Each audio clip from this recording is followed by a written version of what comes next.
I gràcies aquí per haver vingut aquest matí a expressar entre totes i tots el nostre ferm compromís amb la igualtat i el feminisme en el mercat de treball.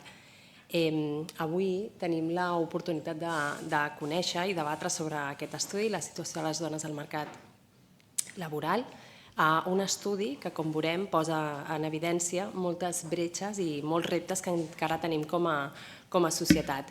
Avui jo no donaré les dades perquè crec que els meus companys i les meves companyes incidiran en aquestes dades, però ahir que em llegia l'estudi realment crec que val la pena fer una reflexió profunda sobre el mercat laboral i tota la feina que entre tots i totes hem de continuar fent.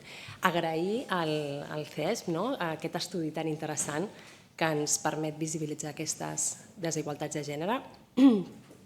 És un estudi que representa una base per, com us deia, passar a l'acció a nivell polític, passar a l'acció a nivell social, per no quedar-nos amb la part més analítica, sinó buscar entre tots els agents solucions, tots els agents que estem avui aquí, solucions i estratègies efectives per aconseguir la igualtat real entre dones i homes al mercat laboral.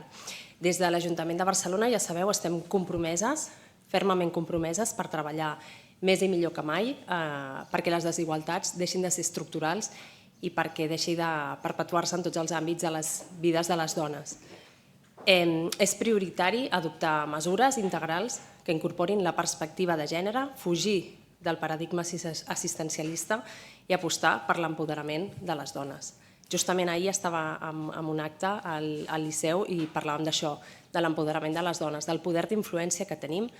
Ja no és, encara existeixen els sostres de vidres, els terres enganxosos, però és vital que continuem treballant perquè això s'elimini de la nostra societat. Per això, des de l'Ajuntament, anirem desplegant mesures integrals per la promoció econòmica de les dones, apostant pel treball digne i de qualitat. M'agradaria dir que abordar les desigualtats de gènere al món laboral hauríem de tenir una visió ben àmplia i ambiciosa. No ens podem quedar amb la imatge del problema, sinó amb l'imaginari del que volem, i crec que avui és un bon dia perquè puguem entre tots i totes repensar el futur del mercat laboral d'aquesta ciutat. Necessitem una Barcelona compromesa amb el futur de totes i cadascuna de les dones i una Barcelona lliure quant a bretxes i plena quant a drets i oportunitats. Moltes gràcies a tots i a totes i molt bona feina avui.